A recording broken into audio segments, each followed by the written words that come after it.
bonjour à tous et à toutes. Aude, vous pouvez ouvrir votre caméra et votre micro. Nous sommes très heureux ce matin de vous accueillir pour souligner donc les 30 ans de la collection Quarto avec Aude Sirier qui depuis décembre 2019 dirige cette collection. Elle a été chez Folio, puis elle a été avant à la Pléiade. C'est une passionnée d'histoire. Et alors donc, cette Aude va nous parler de l'histoire de la collection, de ses titres phares. Et puis, nous accueillerons un peu plus tard Dany Laferrière, puisque la collection Quarto a publié donc, a republié plutôt De l'esprit des lois de Montesquieu. Et Dany Laferrière en signe un avant-propos. Alors, il nous racontera comment, à Port-au-Prince, il a découvert ce texte. Mais tout d'abord, Aude, d'abord, rebonjour. Oh, bonjour. Bonjour à Peut-être, tous. Aude, avant de nous lancer dans l'histoire de la maison, peut-être ce serait bien de nous dire ce que ça signifie pour vous justement de diriger cette collection. Qu'est-ce que ça veut dire pour une jeune éditrice passionnée d'histoire de diriger la collection Quarto? Alors, bonjour à tous. D'abord, je suis ravie d'être là avec vous ce matin. Alors, diriger la collection Quarto, pour moi, c'est une grande étape dans ma carrière professionnelle parce que, vous l'avez dit, Gilda, j'ai commencé à la Pléiade. Je suis chercheur en histoire médiévale au départ. Et la collection Quarto, pour moi, c'est une voie du milieu extraordinaire entre la très grande érudition scientifique, universitaire et un accès au public plus large. Il y a cette possibilité de travailler avec les archives, donc je suis évidemment, en tant qu'historienne, très attachée à la documentation. Et voilà. Et pour moi, c'est une collection extraordinaire qui permet toutes les curiosités, dont malheureusement un mal dont je suis atteinte, je crois, qui permet toutes les audaces aussi. On publie aussi bien de la littérature classique que des sciences humaines, des auteurs contemporains, des auteurs voilà, classiques, français, étrangers. Il y a une très grande, cet éclectisme-là de la collection qui est dans son ADN depuis le départ, me plaît énormément et c'est vraiment voilà, une chance pour moi de pouvoir donner corps à de nouveaux projets tous les ans. Alors, ben, nous nous lançons donc dans cette histoire. Vous nous avez préparé une présentation que Jean-Baptiste, fidèle parmi les fidèles à la technique, voilà, va faire dérouler. Donc, ben, la parole est à vous. Alors, la collection Quarto, c'est effectivement cette année, on fête les 30 ans. Elle a été fondée en 95. Enfin, les premiers titres ont paru en 1995. Il y avait deux choses, il y avait deux volumes. C'était les œuvres de Sioran. À l'époque, Sioran n'était pas en Pléiade, hein, c'est arrivé bien plus tard. Et puis, les volumes de Georges Dumézil, Mythes et épopées. La collection Quarto, depuis 30 ans, elle s'est inscrite dans une ligne à laquelle on tient, qui est de publier des recueils d'œuvres choisies, rarement des œuvres complètes, et puis de les accompagner d'un appareil critique qui est essentiel, je dirais, jamais superflu, et qui permet au lecteur de plonger à la fois dans l'œuvre, mais aussi dans la vie de l'auteur et de comprendre en fait tout son parcours, son cheminement intellectuel. Et c'est vraiment ça qui est intéressant. Donc, en 1995, a été créée cette collection Quarto avec Françoise Sibiel. Il faut quand même rendre hommage à sa fondatrice, avec Antoine Gallimard, bien sûr. Et puis, moi, j'ai repris la collection en 2018, en mars 2018. Donc, ça fera 7 ans cette année. Évidemment, tout au long de ces 30 ans d'existence, il y a eu quelques étapes, je dirais, qui ont été franchies. En 99, j'ai quelques dates un peu emblématiques comme ça. Quarto a publié en un seul volume la recherche du temps perdu, qui est à ce jour notre meilleure vente. C'est plus de 130 000 exemplaires, donc c'est vraiment un titre fort. C'est complètement conceptuel, hein, c'est toute la recherche en un volume. On a vu aussi entrer au fur et à mesure des années certains grands auteurs, des philosophes, et puis aussi des genres comme par exemple le polar avec Jean-Patrick Manchette, je crois que c'est en 2005, et puis Ça, c'est la collection s'est enrichie après avec Chandler, Himes, Hammett. Moi, depuis que je suis là, on a publié Burnett, McCoy, on a David Goodies en préparation, on a Boileau-Narcejac qui arrive en mars. Voilà, ce sont des lignes qu'on a ouvertes. Et puis, quand on arrive dans une collection, on a bien sûr aussi envie de mettre un petit peu sa patte. Donc, j'ai proposé d'ouvrir encore à d'autres champs littéraires, par exemple la science-fiction. On a publié en 2020 les Nouvelles complètes de Philippe Cadic, qui a été un véritable succès de librairie. Et puis, donc, on a continué avec Ray Bradbury là cet automne. Et puis, on a ouvert aussi à des écrits d'art, des écrits par des artistes. Donc, on avait les carnets de Léonard de Vinci, dans une très belle édition en couleur, et aussi les écrits de Pablo Picasso. Ça, c'est je dirais, c'est les grandes étapes. Et puis, dernière grande étape marquante, vraiment, qui ouvre cette fois plus qu'une voie, c'est une véritable branche nouvelle qui s'est créée en 2022 avec la série des voix contemporaines. Les voix contemporaines, ce sont des volumes qui sont faits avec des auteurs vivants, avec lesquels je travaille pendant 6, 8, 10 mois, et avec lesquels on construit leur quarto. Alors évidemment, il n'est pas question, comme dans les quartos, je dirais patrimoniaux, le patrimoine, les classiques, de faire une chronologie déroulée date par date, parce que le fil de leur vie, objectivement, psychologiquement, c'est un peu compliqué, enfin, il n'y a pas encore assez de recul. Donc ce qu'on fait, c'est qu'on travaille sur leur lieu de mémoire professionnel, leurs amours artistiques, littéraires, etc. Et on essaie de recomposer un cahier photographique, biographique, qui reflète un peu leur goût, leur parcours. Et ce qui est intéressant, c'est que chacun d'entre eux me donne ce qu'il a envie de donner. Donc c'est vraiment quelque chose de à la fois très personnel. Il y a celui qui me dit, je te fais confiance, tu fais. Il y a celui qui va être vraiment partie prenant pendant des mois. Donc c'est vraiment en fonction de chacun. Et les résultats sont toujours, à mon sens, alors je ne suis pas la plus objective pour le dire, mais en tout cas de ce que j'entends, c'est que c'est toujours très émouvant parce on rentre dans la chambre d'écriture de l'auteur. On comprend ce qu'a pu être bien sûr, son enfance, sa famille, sa vie, ses œuvres, ses succès, ses insuccès. Et puis, de comprendre comment tout ça, ça se nourrit et comment ça continue en fait de nourrir son œuvre, puisque ce sont des auteurs vivants qui continuent d'écrire. Preuve en est, on a publié déjà Emmanuel Carrère, Philippe Labro, Camille Laurence, Yasmina Reza, Patrick Modiano. Ce sont que des auteurs. Éric Deluca, ils continuent d'écrire en permanence. Donc c'est pas une pierre d'arrêt, c'est pas la pierre finale d'un chemin, c'est vraiment un parcours qui est en cours de construction. Et pour eux, c'est assez aussi intéressant. Se dessinent, apparaissent des fils qu'ils n'auraient pas forcément vu apparaître avant dans leur œuvre. Et tout ça, en fait, sous-tend la construction de leur écriture et de leur littérature. Donc, c'est extrêmement intéressant. Et ça, c'est 2022. On en fait 2, 3 par an. Ça dépend un petit peu des années. Mais Et c'est vous, Aude, qui choisissez les les auteurs? auteurs, oui, Mhm. oui. Alors, en fait, comme tous les projets, mais toujours avec l'accord d'Antoine Gallimard, bien évidemment, puisque vous savez que dans la maison, tous les projets passent par une validation d'Antoine Gallimard.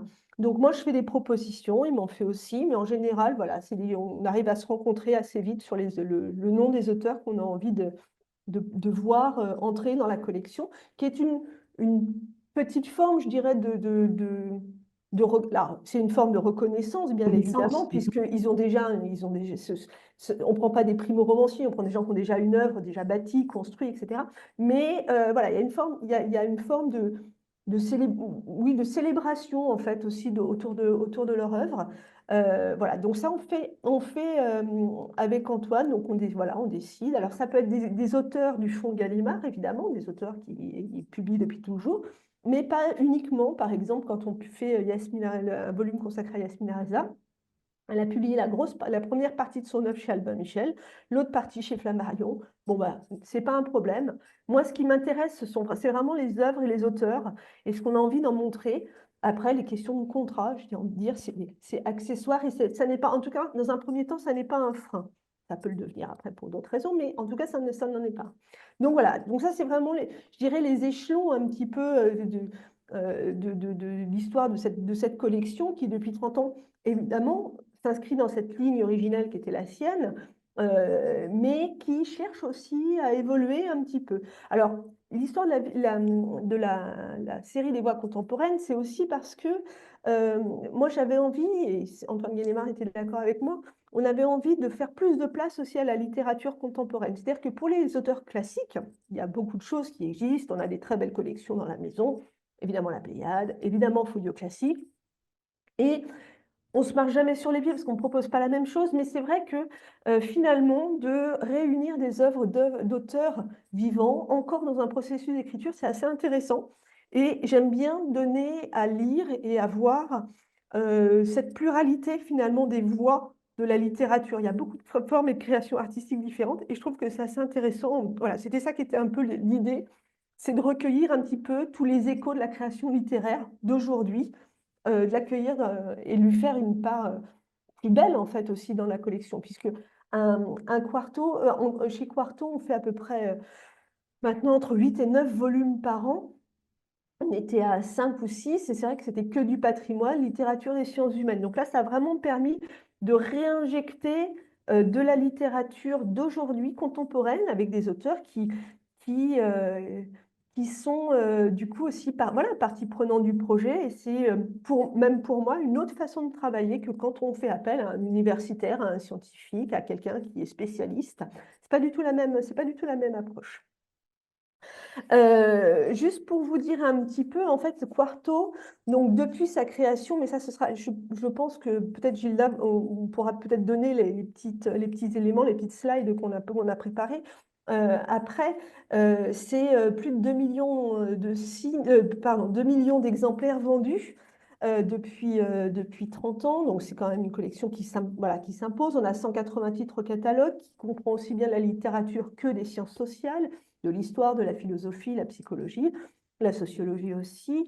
On a traduit une quinzaine des œuvres d'une quinzaine de langues.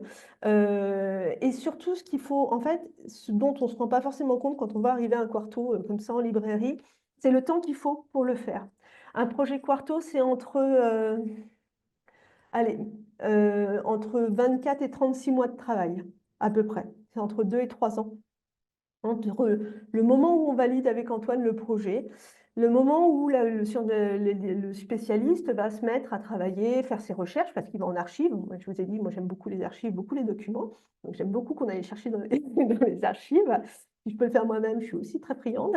Tout ça, ça prend du temps, il faut un temps de conception, de maturation, et ça prend, on va dire, voilà, au moins 18 mois. Et à partir de là, une fois qu'on a l'appareil critique, donc la préface, le vie-œuvre, c'est cette biographie, cette chronologie biographique illustrée avec tous les documents qu'on montre, ça et parfois des petites introductions ici ou là de façon ponctuelle ou des dossiers thématiques qu'on fait à la fin.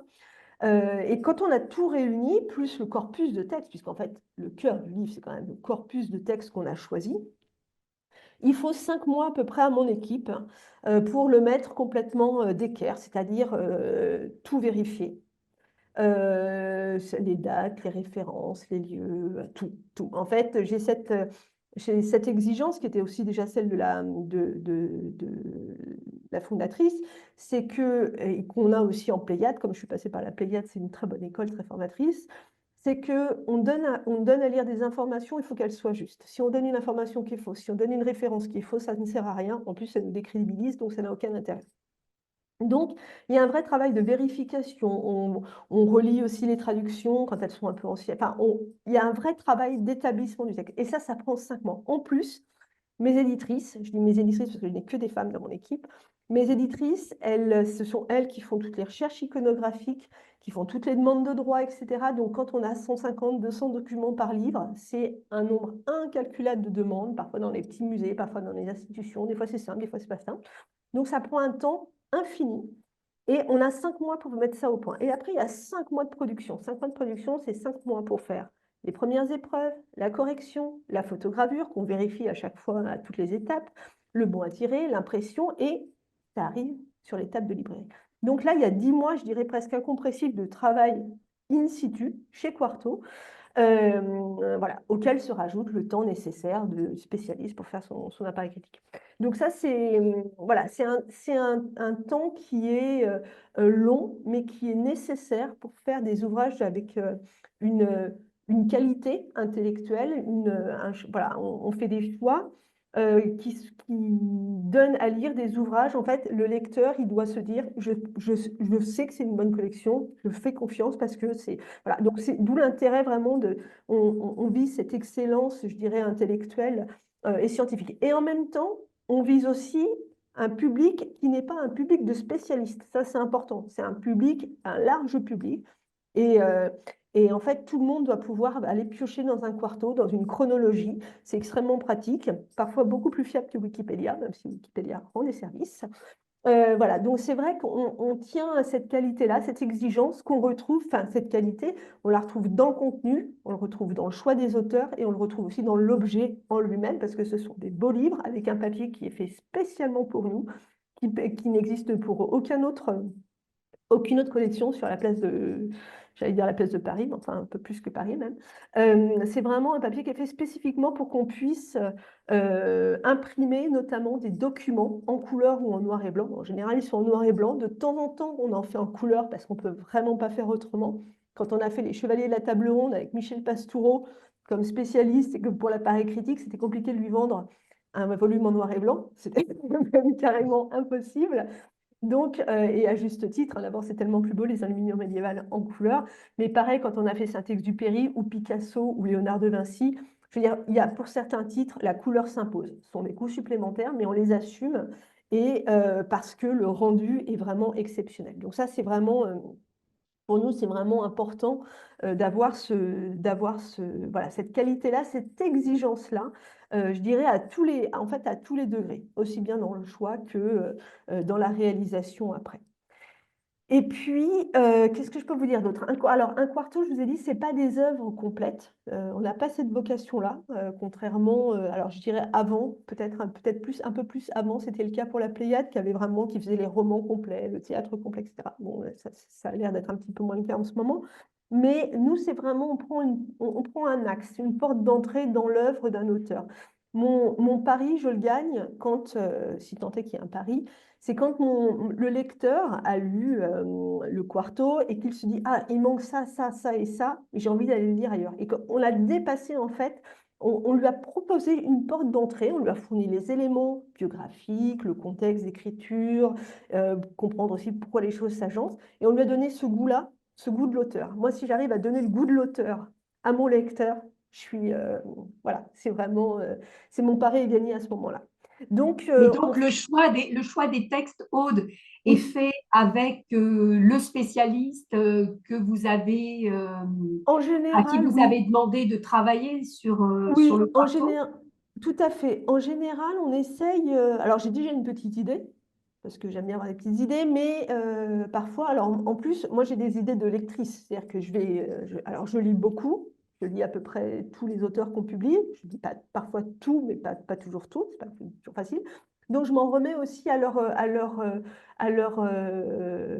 connaissance, à leur savoir. C'est aussi ça, alors, c'est aussi ça l'intelligence du projet, c'est de se dire, moi j'aime tel texte d'un auteur, j'ai pas tout lu, mais je sens, je perçois qu'il y a des choses qui sont intéressantes et comment est-ce qu'on peut voir telle ou telle chose. Par exemple, en mai va paraître un volume, alors en mai chez nous, ça doit arriver quelques Bon, semaines ça va plus être tard. en juin chez nous. En juin, chez vous, on a un volume de Jules Verne consacré à Jules Verne qui va apparaître, qui va s'appeler Futurama.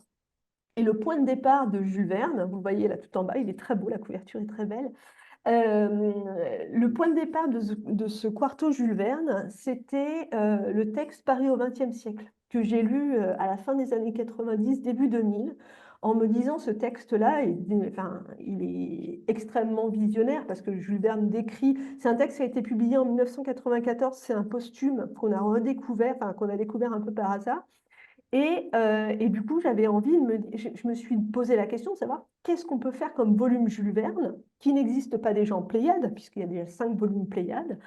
Et en fait, il y a toute une série de romans et de nouvelles qui parlent justement de la notion du progrès, de la science et des implications morales, sociales, politiques que ça a. Et c'est vraiment extrêmement intéressant. Et le point de départ, voilà, c'était mon point de lecture. Donc après, avec un spécialiste, avec Henri Sépi, on s'est posé la question, selon cet axe-là, qu'est-ce qu'on pourrait faire? Et ce qui est très bien, enfin, je trouve, en tout cas pour nous, c'est que on sort des grands romans classiques de Jules Verne, avec évidemment 20 milieux sous les mers, de la Terre à la Lune, etc.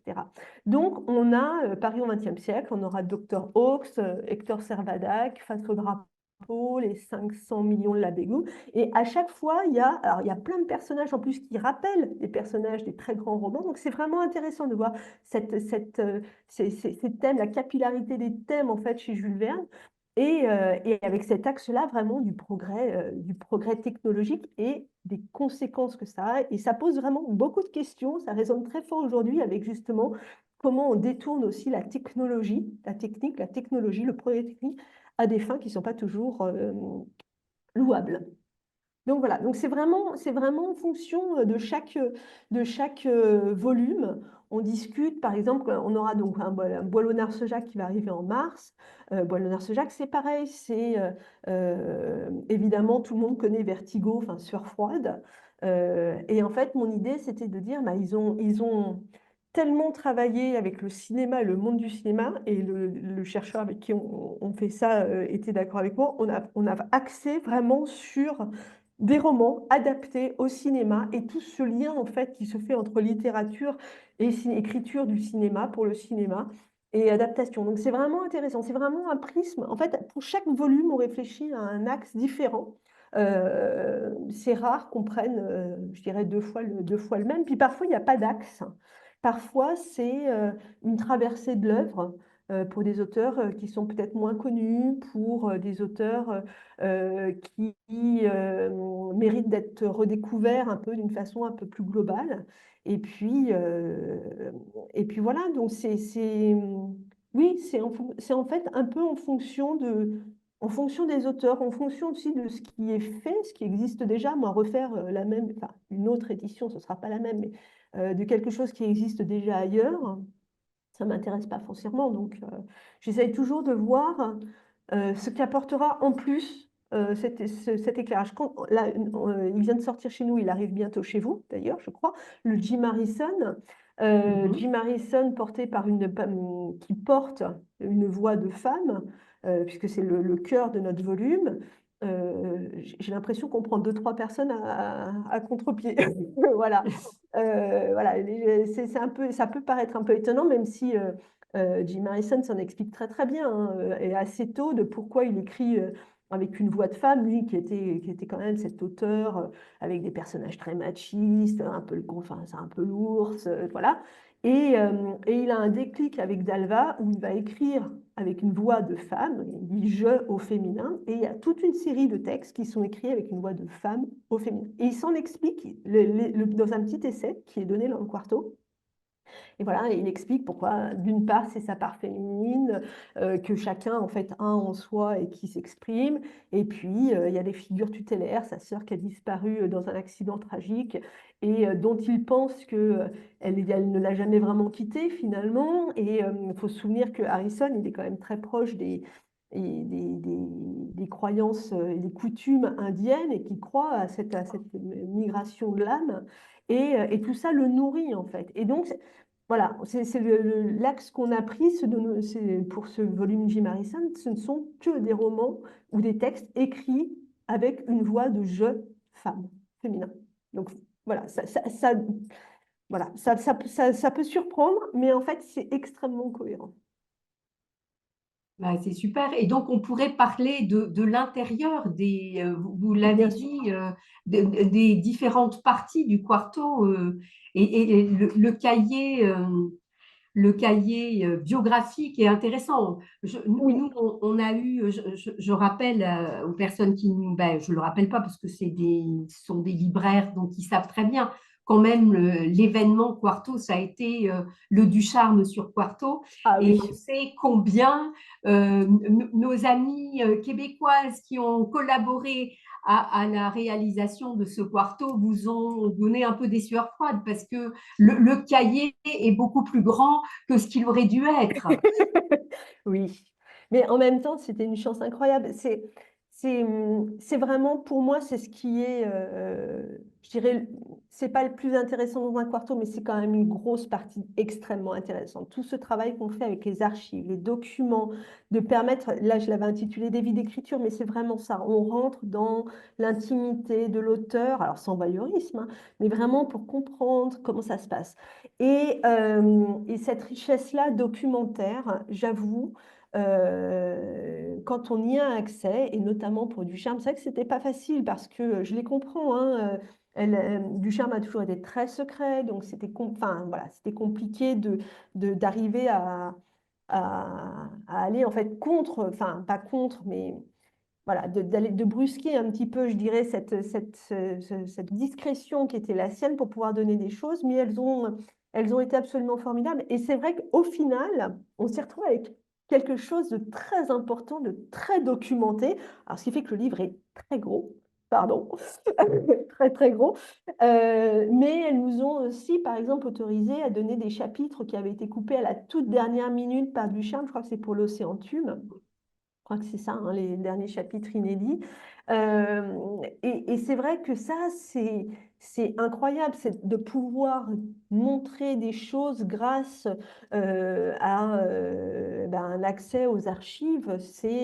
Euh, ça, je dirais que l'auteur n'est plus simplement un nom sur une couverture. Enfin, il reprend vie, il reprend forme, il reprend corps. On le voit qui bouge.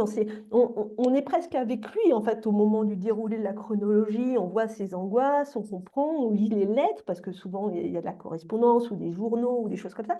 Et c'est vrai que tout ça fait que euh, ça donne un ensemble qui est extrêmement intéressant et pour le lecteur, en plus pour un peu que le lecteur soit un petit peu amateur, je vais même peut-être même dire un peu fan d'un auteur, c'est typiquement le genre de document enfin moi j'ai envie de trouver. J'aime beaucoup d'autres collections dans d'autres maisons, notamment par exemple les cahiers de Lerne. Je trouve que les cahiers de Lerne c'est formidable ce qu'ils font le travail. C'est un peu cette démarche-là aussi de montrer des documents, euh, de donner à lire des, euh, comment dire, des documents qui vous permettent d'aller au-delà de l'œuvre littéraire. Moi, je suis historienne et c'est un travers, mais j'ai besoin de comprendre, en fait, de comprendre dans une globalité. Et c'est vrai que c'est important. Là, par exemple, vous montrez, c'est les pages du monde qu'on a extrait du Montesquieu. Voilà, c'est pareil, de pouvoir montrer à coup de reproduction de manuscrits, comment Montesquieu s'y reprend pour formuler tel chapitre, puis voir qu'il le déplace à tel autre endroit. Enfin, évidemment, on ne donne pas des facsimilés, mais ça donne quand même un certain nombre d'éléments au lecteur et de voir, en fait, de comprendre, d'appréhender dans sa globalité, dans sa richesse, le plus exhaustif possible en tout cas, tout le parcours intellectuel d'un écrivain, d'un auteur. Alors peut-être avant de plonger dans le Montesquieu, on va attendre l'arrivée de Dany Laferrière. Euh, Quels sont pour vous, Aude, les grands auteurs ou les grands textes que vous rêvez de voir arriver en quarto? Alors, les grands textes Parce que que j'ai... quand même, quand on voit le temps que ça prend, Oui. Ah donc il y ben, a là, on le travaille sur programme sur votre 2027. table. Oui, c'est ça. Le Oui, programme doit être ficelé de nombreuses années à l'avance. c'est ça, c'est ça. Là, je travaille sur 2027. Euh, alors, il y a des auteurs que j'adorerais voir, hein, mais qui sont en Pléiade ou qui sont... J'essaye vraiment, on essaie de travailler de façon intelligente hein, avec les autres collections de la maison pour pas se marcher sur les pieds. Quand ça a été fait récemment ou que ça a été très bien fait, enfin, il y a pas d'urgence à faire à la minute. Moi, j'adorerais faire, alors ça c'est mon péché mignon, hein, j'adorerais faire un Dante complet avec les illustrations. Aussi parce que je suis historienne médiéviste, spécialiste de la Toscane du XIIIe et XIVe siècle, donc l'époque de Dante, et que j'ai croisé Dante dans des sources aux archives florentines. Donc je sais où le trouver, j'adorerais faire un Dante. Il y a eu une Pléiade il n'y a pas très longtemps. Voilà, je pense qu'il faut laisser un peu de temps pour imaginer. Mais ça, j'adorerais, c'est un auteur que un jour je ferai. Je ne sais pas comment, je ne sais pas quand, mais un jour je le ferai. Voilà, et après, en fait, j'aime tout. Je trouve que c'est bien. Quelque chose sur lequel je n'ai pas encore assez travaillé et sur lequel il faut que auquel il faut que je m'attelle, c'est par exemple la littérature classique, antique. On a que Polybe et Plutarque. Et j'aimerais vraiment travaillé sur des titres qui viendraient un petit peu étoffer. Alors, j'ai deux, trois idées. Je ne vais pas vous les donner parce que voilà, je les garde pour l'instant dans ma petite besace, parce que je ne sais pas du tout si c'est viable. Mais ça pose beaucoup de questions parce que des traductions de textes anciens, antiques, greco-romains, si les traductions sont déjà très anciennes, parce que ça peut arriver que ça a été fait dans les années 30, 40, voire même avant parfois, ça veut dire qu'il faut les refaire. Donc ça a des coûts aussi. C'est ça, Euh, j'allais dire, Ça a des est-ce que coûts. dans des textes anciens ou des textes étrangers, vous refaites faire des traductions? Oui, pas Alors, toujours. pas toujours, pas toujours. Quand vraiment c'est nécessaire, oui. On l'a fait par exemple là récemment pour Edith Wharton. On a retraduit, alors ça s'appelait Chez les heureux du monde, qu'on a retraduit dans La Maison de Liesse, qui correspond beaucoup plus au titre en fait original, en langue originale, parce que la traduction était tellement ancienne, elle déméritait pas, mais vraiment ancienne, elle était tombée dans le domaine public. Donc, il y a un moment où je me dis quand même, il faut vraiment qu'on regarde. Et c'est surtout que les critères d'aujourd'hui de traduction ne sont plus du tout ceux de l'époque. Là, ça avait été traduit dans les années 30, je crois, et vraiment, lui redonner l'éclat voilà, un véritable éclat, ce qui n'était, voilà, elle méritait d'être plus que dépoussiérée. Parfois, on ne fait que de la révision de traduction quand les textes sont un peu anciens, mais finalement pas si mal, pas mal traduits, parce qu'en fait, en général, elles sont plutôt bonnes, elles sont assez fidèles. Mais il peut manquer des morceaux. Je pense à tout ce qui est polar de la série noire des années 50, où on sait très bien hein, que l'équipe de Duhamel coupait les textes pour que ça rentre dans 256 pages. Donc, il y a des chapitres entiers qui disparaissaient. Donc Donc ça, on refait, on retraduit, et dans ce cas-là, on retraduit les parties qui manquent, et puis on refait une révision vraiment approfondie des textes pour refaire. Mais contrairement à certaines collections, et je pense à la Pléiade ou du monde entier, dont c'est quand même la vocation, euh, je ne peux pas, pour des questions de budget, en fait, Mhm. tout retraduire intégralement. Pour vous donner un petit ordre d'idée, un volume quarto, c'est 3 millions de signes, à peu près, à 22 euros ou 23 euros le feuillet. Ça vous fait 50 000 euros de frais de traduction. Alors après, il faut en vendre beaucoup, beaucoup. Alors peut-être pas, mais vraiment beaucoup, beaucoup, beaucoup.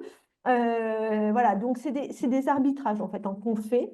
Vraiment en âme et conscience, hein, c'est-à-dire qu'on ne se dit pas non, non, on ne le fait pas parce que ça coûte de l'argent. Si c'est nécessaire, on retraduit certains textes, on révise, mais c'est vrai que c'est pas la vocation première théoriquement de Quarto de retraduire intégralement.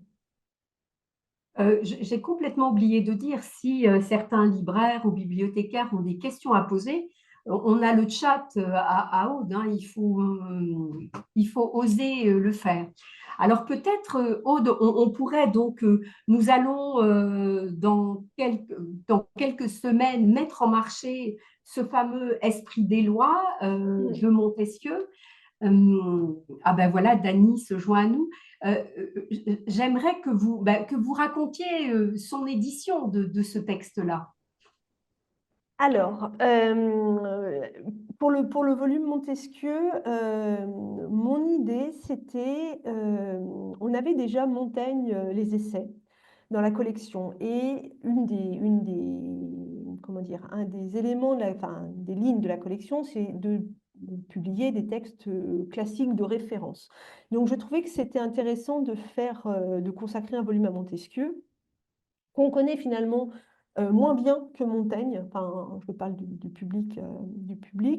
On connaît les petits morceaux, mais finalement, je trouvais que de lui consacrer un volume, juste celui-là, avec la défense de l'esprit des lois, puisque historiquement, voilà, tout se tient, que c'était intéressant. Je trouvais que c'était réparer en fait un petit peu un impair dans notre collection. Je trouvais qu'il y avait un manque. Et j'étais ravie de pouvoir travailler d'un côté avec Benjamin Hoffman, qui est professeur à l'Ohio State University, qui est spécialiste du XVIIIe siècle et qui nous a fait une contextualisation, toute la recherche pour la chronologie, qui a fait ça extrêmement bien, extrêmement précisément. Et puis euh, j'avais envie, en fait, aussi d'apporter un éclairage un petit peu nouveau sur ce texte. Et quoi de mieux, finalement, que de demander à celui qui occupe le fauteuil de Montesquieu à l'Académie française, qui est le fauteuil numéro 2, qui est Dany Laferrière, voilà, de nous parler de son Montesquieu finalement, parce que chacun a sa propre lecture et je trouvais que c'était intéressant aussi par certains thèmes que Montesquieu aborde et que Dany Laferrière aborde aussi dans ses textes, notamment les questions de racisme. Et je trouvais que voilà, c'était le remettre aussi dans une perspective moderne d'aujourd'hui pour Montesquieu. Et c'est vrai que c'est un volume qui est, j'avoue, assez beau. C'est réussi, mais je dis ça à peu près de tous les. Donc, je suis absolument pas crédible.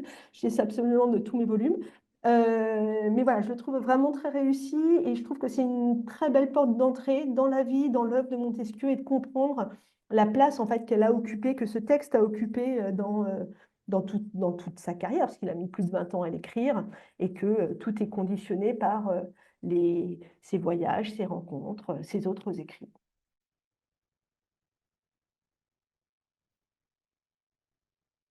Hein, Gilda, on ne vous entend Et pas. on ne m'entend pas.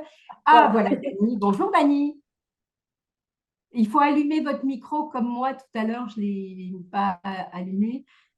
Euh, ah oui, on nous demande combien. En J'ai fait, les ventes de Ducharme, je pense que c'est le Québec qui a fait les plus grosses ventes de Ducharme. Je vous confirme. Je vous Oui, confirme. oui. En France, ça doit être un millier d'exemplaires, là où on est à 5 ou 6 000 au Québec. Donc, c'est vraiment différent en termes voilà, d'accueil, mais on le savait aussi. Hein, ça, on se projette en se disant que voilà, il y a des volumes qu'on fait aussi pour des publics plus ciblés. Et là, en l'occurrence, c'est le cas. Juste, je réponds à la deuxième question sur Oui.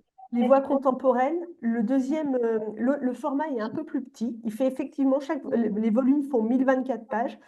Et c'est une histoire comment dire, c'est une prise en main différente. Et du coup, c'est une approche de l'œuvre différente. C'est pour ça, il y a juste 1 centimètre de moins en hauteur et en largeur. Et il fait pour les auteurs vivants, pour les auteurs contemporains, je trouve que ça, voilà, ça enlève d'un côté un peu peut-être impressionnant que peut avoir un volume, un peu imposant que peut avoir un volume classique.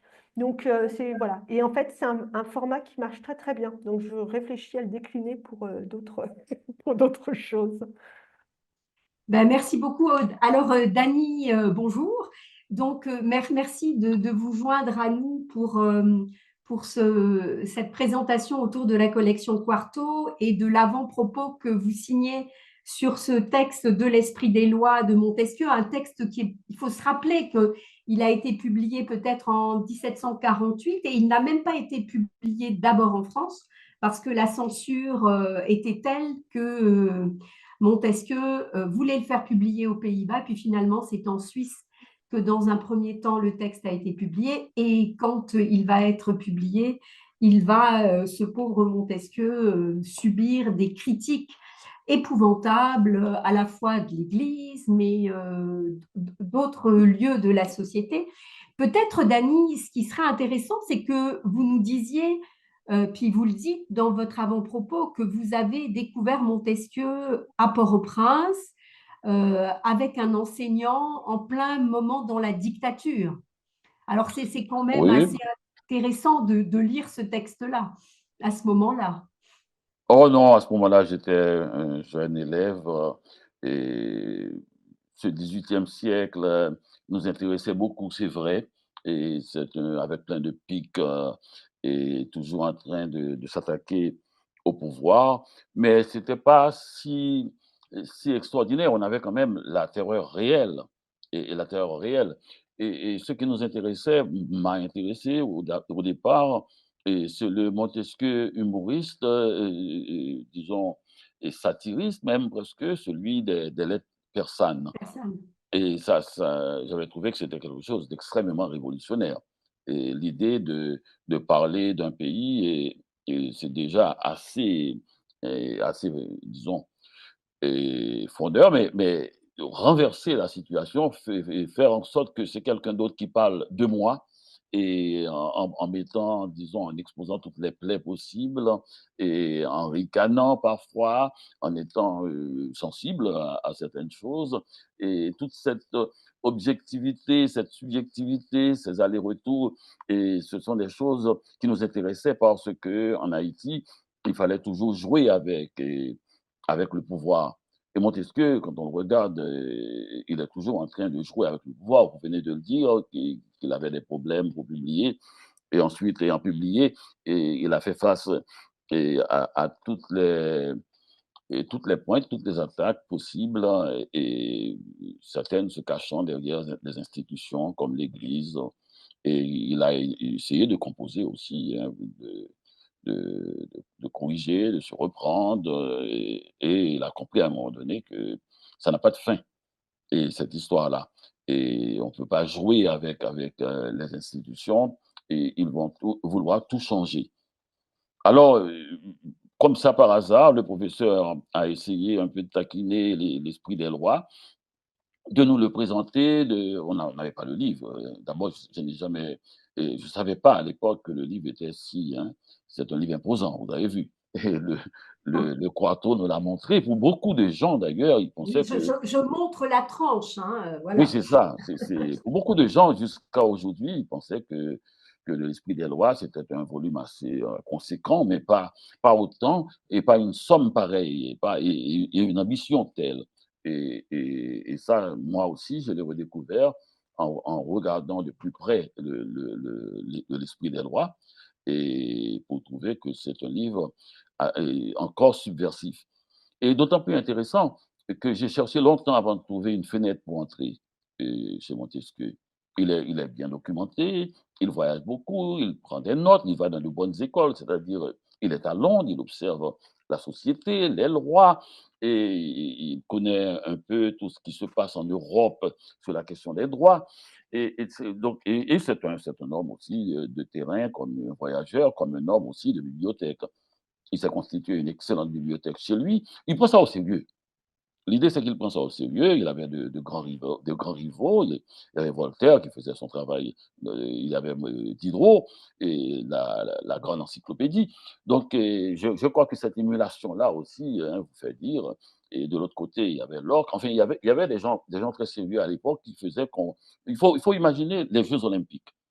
Et les grands champions, ils vous le disent, si je me suis amélioré de 3-4 secondes, c'est parce que j'ai eu à côté de moi dans la course des gens qui me poussaient à aller plus loin. Je ne pouvais pas me reposer. Alors Montesquieu a été très, très tôt à l'Académie française. Il est entré assez tôt, il avait, je ne sais pas, 35 ans ou 32 ans, et 35 ans. Donc c'est très, très, très tôt. Et il a été, bon, en fait, il est fêté, il est célébré, mais il lui faut une œuvre qui reste. Et il entreprend cette grande œuvre. C'était une manière d'époque aussi. Il faut avoir une œuvre, une grande œuvre. Alors j'ai regardé, j'ai trouvé une fenêtre à un moment donné qui est un peu ce que j'ai dit dans cet avant-propos. Alors, dans cet avant-propos qui s'intitule Montesquieu aurait-il pu aller à Saint-Domingue? C'est Euh, cela la fenêtre. La fenêtre, mhm. c'était d'abord, il fallait balayer le terrain. Il fallait dépoussiérer tout ça. Les gens disent que Montesquieu est raciste, faux, esclavagiste, faux. Il fallait régler ça, et en le lisant, en regardant un peu les choses. Pour l'histoire de l'esclavage, son rapport à cela, il a dit des choses très sérieuses et très claires là-dessus. Et son grand homme, c'est Spartacus.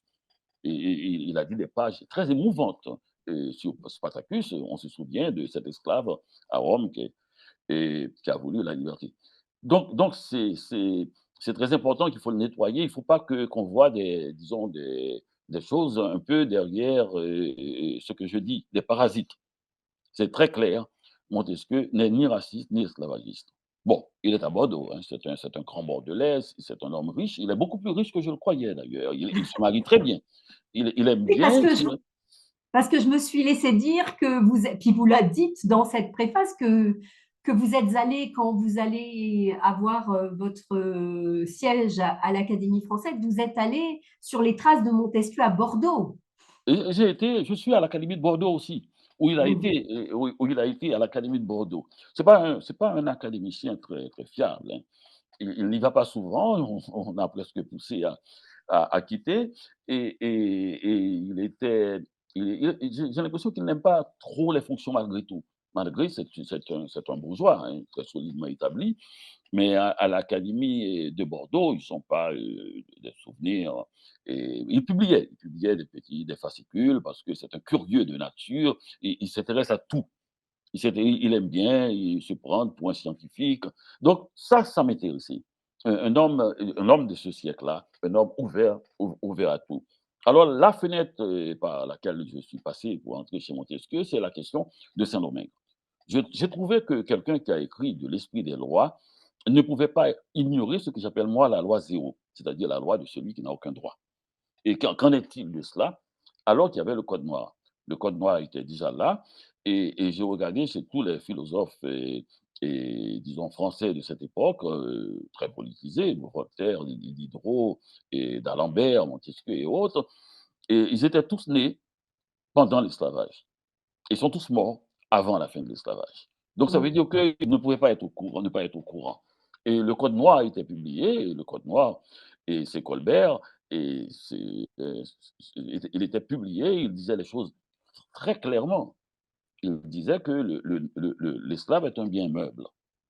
C'est-à-dire qu'il n'a presque aucun droit. Presque, parce que le code noir, c'est quand même un code qui était fait un peu pour calmer les esclavagistes, les propriétaires, pour leur dire, écoutez, quelque part, c'est peut-être la propriété de l'État, vous n'avez pas le droit de tuer, d'en faire ce que vous voulez, si vous n'avez pas de bonnes raisons. Alors, j'ai regardé dans Montesquieu, ce code noir n'est pas cité du tout, inconnu. Je me suis dit, qu'est-ce qui s'est passé? Et là, Oui, c'est je n'ai un pas de hasard. réponse. Je n'ai pas de réponse parce que c'est ça qui est intéressant, c'est ça qui le rend moderne et très contemporain. Il a encore un champ d'études possible sur lui, parce que je n'ai pas fait toutes les études, je n'ai lu que lui, peut-être qu'il y a d'autres choses, peut-être qu'il y a des correspondances. Je n'ai pas de réponse à cela. Comment se fait-il qu'un grand Bordelais, et Bordeaux était l'un des 2 ou 3 plus grands ports de France, et pour l'esclavage, avec Nantes, avec La Rochelle, et les bateaux arrivaient tout le temps, et parce qu'on envoyait des esclaves à Saint-Domingue, mais on achetait des marchandises de Saint-Domingue, et les marchandises, certaines périssables, arrivaient très souvent à Bordeaux. Montesquieu est un homme attentif à sa ville, il s'intéresse beaucoup au fonctionnement de la ville, comment ça marche, et il a raison parce qu'il est riche, il est propriétaire de terrien, donc il fait du bon vin, paraît-il. J'ai pas encore bu un Montesquieu.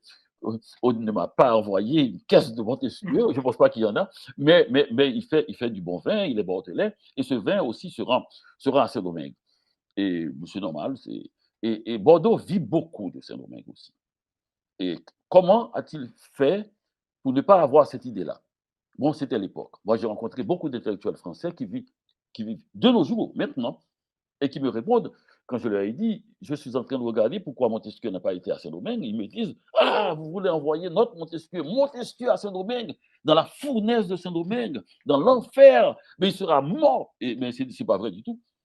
Et ça marchait, plein de gens avaient été, on y va chaque mois à Saint-Domingue. Les bateaux, le voyage est assez intéressant, et la mer est belle, et on mange beaucoup de poissons, on boit du vin en chemin d'ailleurs, et on boit beaucoup plus de vin que d'eau sur la route, une quarantaine de jours, et on y va, et puis Saint-Domingue, ça va très bien si on n'est pas esclave. Ah non, c'est très bien, et la faune, la flore, et Montesquieu aimait beaucoup ça. Et il est intéressé beaucoup à la faune, à la flore, il a écrit des choses et là-dessus, et sur le Sud, et sur toutes sortes de choses. Et certaines choses qu'il a écrites sont aussi un peu très datées, parce que il pouvait intégrer et- les études dont il n'était pas complètement spécialisé, il pouvait dire la bêtise, si l'on peut dire. Bon, alors pourquoi Montesquieu n'a pas été? Et donc personne n'a été. Eh bien non, non, la Condamine a été. La Condamine, c'est celui qui a remplacé, qui a eu le fauteuil de Buffon à l'Académie française. On est presque dans la même zone. La Condamine a été, il a été avec deux types qui étaient de l'Académie des sciences. Eh bien, à peine arrivé à Saint-Domingue, le chef de la mission, il s'est trouvé une belle créole et il a dépensé tout l'argent de la mission. Donc, ça veut dire qu'il y avait la possibilité de trouver amoureuse, de dépenser de l'argent, de boire sur la route. Alors, qu'est-ce qui fait que Montesquieu? Bon, est-ce qu'il avait du temps? Est-ce qu'il pouvait y aller? J'ai regardé, j'ai vu qu'il avait vers 35 ans. Il y avait une possibilité. J'ai regardé son agenda très, très attentivement. Il pouvait aller, mais il avait choisi d'aller, d'écrire ses considérations sur Rome. C'est presque le même sujet, et dans une certaine partie, quand il parle de Spartacus. Et c'est la même attention aux lois. Mais là-bas, c'est une loi qui est pesante, dont il n'y a pas de contestation possible. Il n'y a aucun esclave qui a contesté le code noir. Et donc, je me suis dit qu'un esprit aussi intelligent, s'il avait été à Saint-Domingue, et il aurait fait sûrement des réflexions que Aude se serait précipité pour mettre au cœur du volume, et presque comme des pages roses du dictionnaire, des réflexions qui feraient de ce livre extraordinaire. D'abord, bon, et alors, quelque chose à dire à propos de ce livre lui-même. Les chapitres sont très clairs, c'est des chroniques, des petits textes, c'est pas du tout une sorte de touffu où l'on va se perdre. Il sourit des fois, il est souvent bien documenté, je ne peux pas vraiment savoir parce que je n'ai pas les moyens intellectuels pour le faire. Et il vous balade, il y a quelque chose de la flânerie, de l'ordre de la flânerie, et le livre est bien édité parce que il tient compte des vents qui traversent, peut-être les vents de la mer des Caraïbes, les vents qui traversent et les idées de l'époque. Et ça, c'est intéressant parce que quand on voit de l'esprit des lois, ça fait très sérieux. Et quand on voit Montesquieu qui donne cet aspect sévère, cet homme, les photos, les médaillons sont très sévères. Pas du tout, Montesquieu n'était pas très sévère. Hein. Il est très bien connu à Venise. Il n'y a pas une femme qu'il n'a pas draguée à Venise. Et d'ailleurs, il a parlé avec mon père Thuy, qui était son copain, il a dit on a partagé une chaude pisse ensemble. Donc Montesquieu n'était pas du tout le type coincé, pincé que l'on croit. C'est un rude travailleur et qui connaît aussi la paresse, qui peut prendre son temps. Il est très sérieux, il prend son temps pour se documenter, il ramasse des livres et sa bibliothèque est importante. Je crois qu'elle a été donnée à, je ne sais pas, si une À la partie de la ville de bibliothèque Bordeaux, je pense, oui, à par la la ville famille. de Bordeaux. Donc, j'étais. Et puis, il y avait quelque chose aussi, Montesquieu pouvait y aller parce que Montesquieu ne faisait pas peur. Montesquieu arrivant à Saint-Domingue, c'est pas Rousseau. Hein. Rousseau, on l'aurait tiré à vue. Et ce n'est pas Voltaire aussi, il est trop ricaneur. Et Diderot peut-être, mais Diderot, non, c'est pas, non, non, non, non, il est trop anti-religieux.